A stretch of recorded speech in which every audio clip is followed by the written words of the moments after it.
سلام، صبا هستم.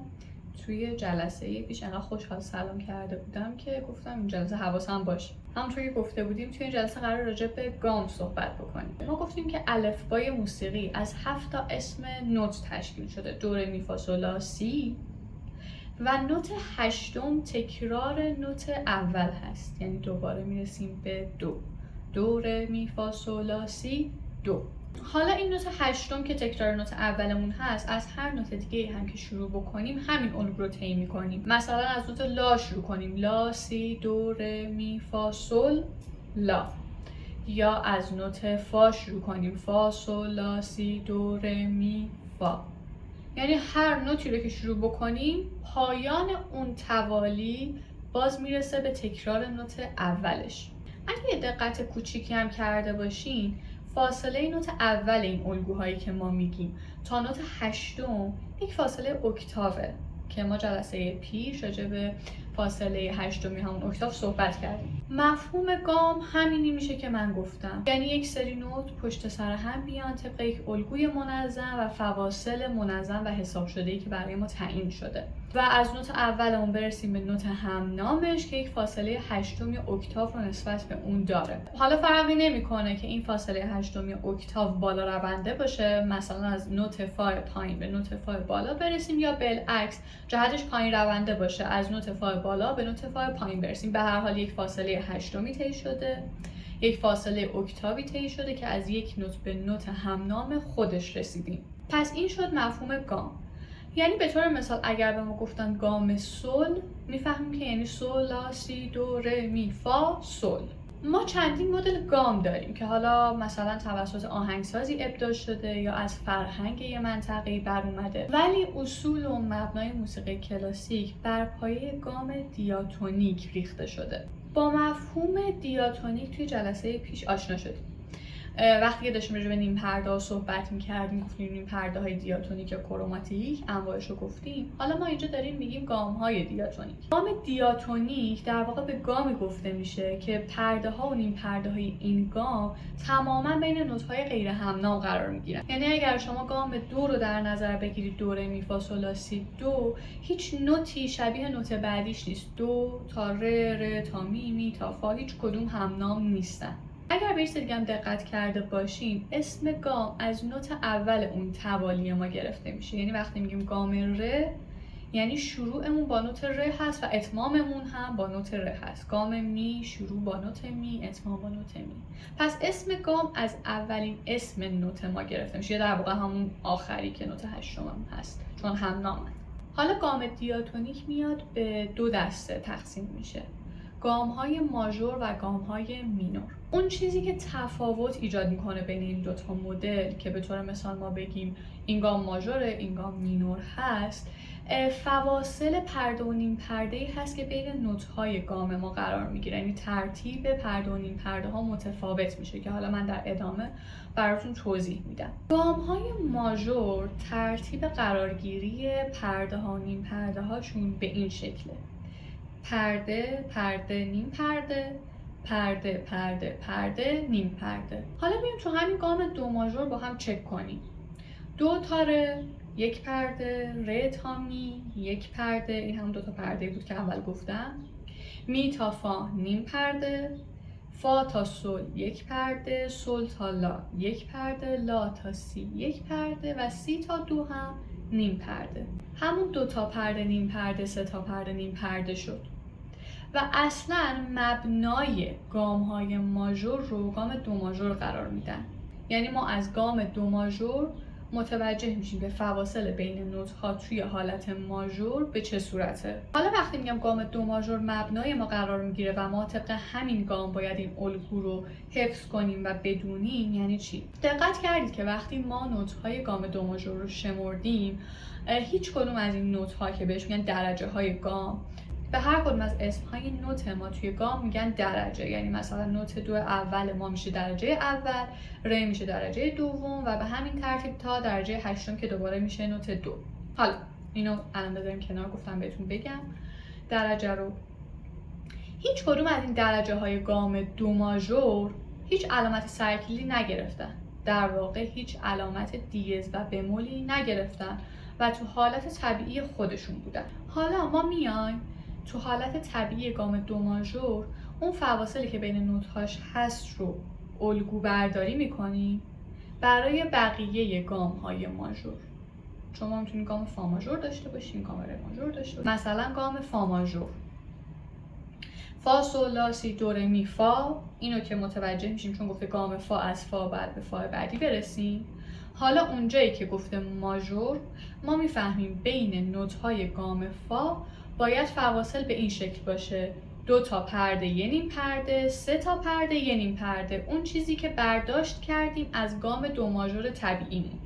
حالا وقتی اومدیم بین نوت‌ها و در واقع درجه‌های گام فا این پرده بندی رو قرار دادیم، حالا این درجه ها تغییر میکنن به خاطر اینکه برسن به اون چیزی که ما بهش در واقع دستور دادیم، ناگزیر تغییر میکنن. الان با هم میشماریم: فا سول یک پرده از تو حالت طبیعی خودش که میدونیم از قبل. اینجا ما دستوری که بهش دادیم یک پرده بوده، گفتیم یک پرده باید باشه توی گام ماژور دیگه، نوت اول تا دوم فاصلش باید یک پرده باشه. فا تا سول هم تو حالت طبیعی یک پرده. خب کاری نداریم به نوت هامون. سول تا لا باید یک پرده باشه طبق دستوری که بهش دادیم و تو حالت طبیعی هم میدونیم سول تا لا یک پرده است، پس اینجا هم بدون تغییر باقی میمونن. لا تا سی باید نیم پرده بشه. اینجا گفتیم 2 تا پرده یه نیم پرده، یعنی الگوی گام ماژور رو که داریم به ترتیب میریم جلو تا به اینجا ما باید بین درجه سوم تا چهارم یک فاصله نیم پرده‌ای داشته باشیم. ولی لا تا سی تو حالت عادی یک پرده است و دستوری که به ما داده شده نیم پرده است، پس باید کمش بکنیم. اون یک پرده حالت طبیعی خودش رو که بین این 2 تا نوت فاصله هست رو تبدیل بکنیم به نیم پرده که ازمون خواسته شده، طبق قانون بهمون دستور داده شده. پس وقتی میگیم لا تا سی یک پرده، یا باید لا رو به سی نزدیک کنیم، یعنی لا رو دیز بکنیم، یا سی رو به لا نزدیک کنیم، سی رو بمول بکنیم بکشیم عقب. خب اینجا برای نکته مهم رو بهتون بگم.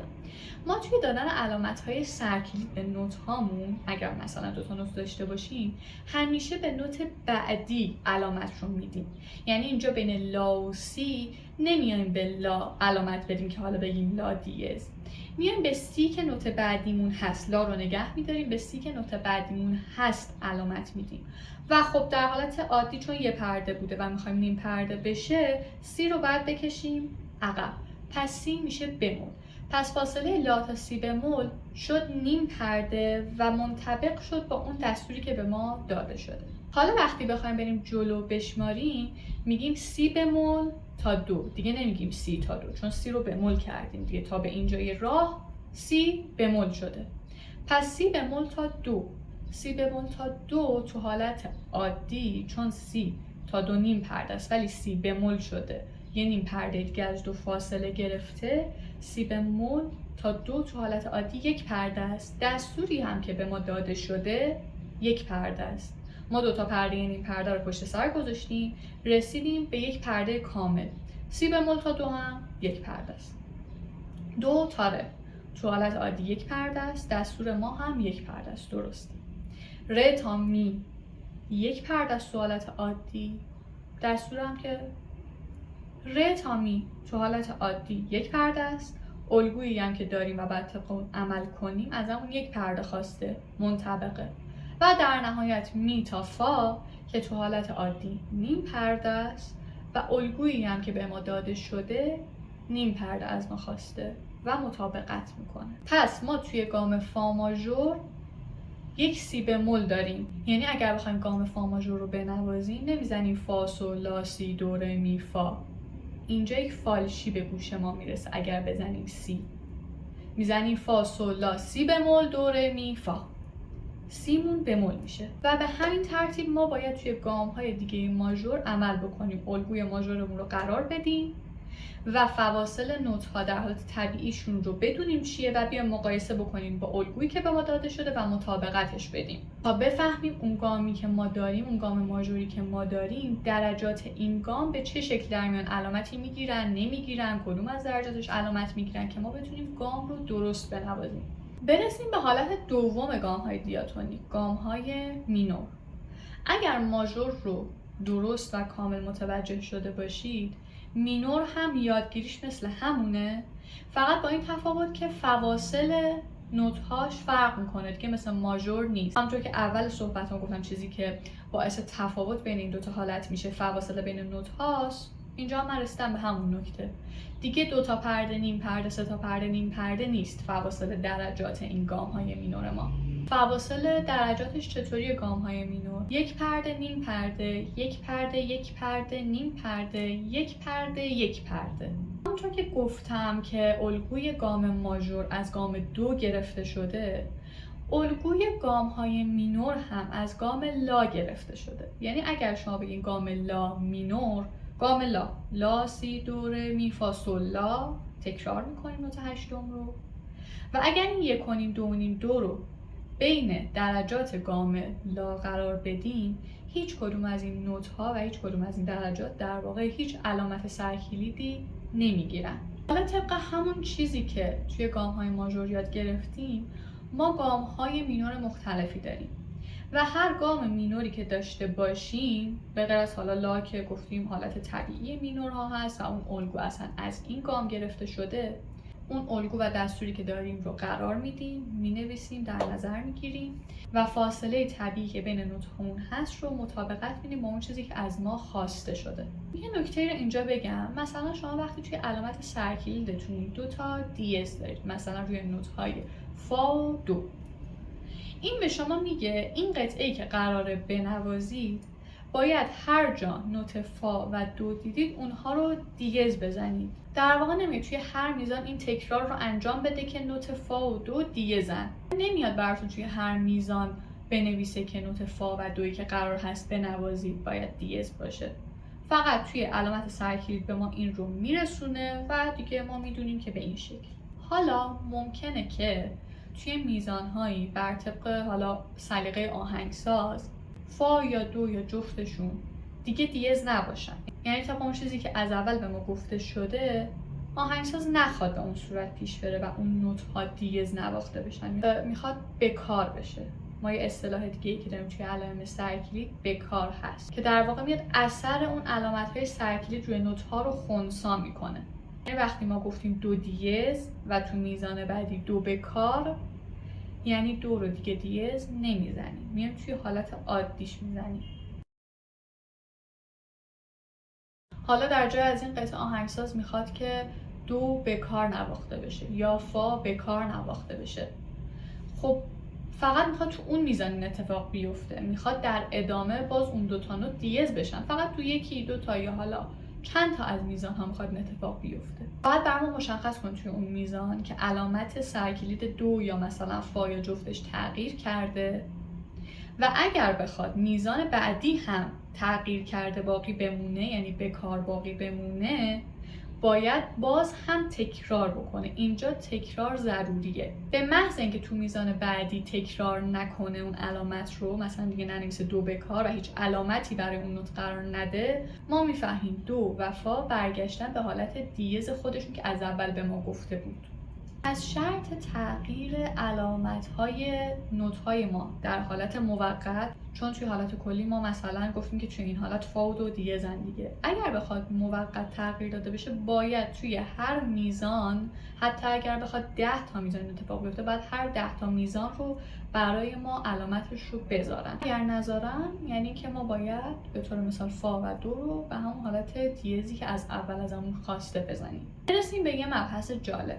حتما شنیدید که میگن فلانی 6 دنگ صدا داره. اینو در واقع برای فردی استفاده میکنن که گستره صوتی زیادی داره. دانگ یا تتراکورد که حالا فارسیش دانگ هست و در واقع کلاسیک و غربی اون تتراکورد هست، فاصله 4 تا نوته. یک دانگ از 4 تا نوت تشکیل شده، یک تتراکورد از 4 تا اسم نوت تشکیل شده. یعنی وقتی میگن طرف مثلا 6 دونگ صدا داره، یعنی 6 تا 4 تایی، نه اینکه 6 تا اکتاو. من قبلتر همیشه تصورم این بود که چون با مفهوم دانگو یا حالا تتراکورد آشنا نبودم، وقتی که میگفتن طرف 6 دونگ صدا داره میگفتم که پس اندازه یه پیانو صدا داره، مثلا پیانوی کامل، و خیلی برام عجیب بود. ولی بعدا متوجه شدم که نه، 6 دانگ به این صورت نیست. البته 6 دانگ هم خیلیه، نخواهیم بزنیم تو سر 6 دانگ صدا، ولی دانگ یک فاصله 4. وقتی ما میگیم دو ره می فا سول لا سی دو، توی گام دو یا حالا اصلا هر کدوم از گام هامون و ماژور و مینورش هم مثلا کاری ندارم، در واقع صرفا دارم نوت هامون رو میشمارم و درجاتش رو دارم میگم. دو ره می فا که میشه 4 تا نوت، این یک تتراکورده.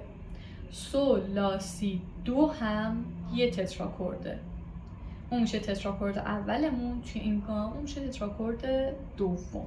حالا تفاوتی که دانگ با تتراکورد داره، در واقع تتراکورد غربی یا کلاسیک با تتراکورد ایرانی داره، این هستش که تتراکورد کلاسیک منفصله ولی تتراکورد ایرانی توی موسیقی ایرانی متصل هست. یعنی چی؟ وقتی ما میگیم دو ره می فا که میشه تتراکورد اولمون، نوت شروع تتراکورد دوم سوله، دیگه فا رو نمیشماریم، یعنی فا نوت شروع تتراکورد دوم ما نیست. دو ره می فا سول لا سی دو. ولی توی موسیقی ایرانی به این شکل نیست، پیوسته هست. دو ره می فا میشه تتراکورد اول، در واقع دانگ اول، فا سول لا سی میشه دانگ دوم. برسیم به مینور یا ماژور نسبی. اصلا چیز جدیدی نیست و پیچیده هم نیست. مبنای گام ماژورها که گام دو بود گفتیم گام دو ماژور، و مبنای گام مینورها که لا بود که گفتیم لا مینور رو در نظر بگیرید. شروع این گام ها که اونور دو هست توی ماژورها و توی مینورها لا هست، نسبت به هم یک فاصله سوم کوچیک دارن. یعنی اگر ما از دو، یعنی از نوت شروع گام ماژورمون یک فاصله سوم کوچیک بریم عقب، برسیم به نوت لا، دو سی لا که میشه نوت شروع گام مینورمون. بیایم گام ماژور دیگه مثال بزنیم با مینور نسبیش. اگر ما گام فا ماژور داشته باشیم، مینور نسبی این گام فا ماژور ما فا می ره میشه گام ره مینور. حالا اینکه درجات گام فا ماژور یا ره مینور چه علامت‌هایی میگیرن مثلا بحث دیگه ایه که راجع به صحبت کردیم که چطوری به دست بیاریم. ما داریم صرفاً در واقع اسم اون گام رو به دست میاریم. و همینطور اگر یک گام مینور رو مثال بزنیم و ازش یک فاصله سوم کوچیک بریم بالا، میرسیم به ماژور نسبیش. فکر میکنم متوجه در واقع مفهوم این کلمه نسبی شده باشیم، اون نسبتی که به هم دارن. یک مثال از مینورها بزنیم که برسیم به ماژور نسبیش. حالا لا مینور رو هم نمیگیم که حالا میدونیم، چون میگیم لا سی دو دیگه. گام می مینور، می فا سول، پس ماژور نسبی می مینور میشه سول ماژور. اگر که جلسات فاصله رو تماشا کرده باشید میدونید وقتی دارم میگم سوم کوچک یعنی یک فاصله 1.5 پرده‌ای مد نظر من هست که یک فاصله 1.5 پرده‌ای رو از نوت شروعمون یا باید بریم بالا یا باید بیایم پایین. خب این جلسه اول از مبحث گام. اگر جایی براتون مبهمه حتما دوباره ببینید این جلسه رو. اگر سوالی داشتین حتما بر من کامنت بذارید، من میخونم و بهشون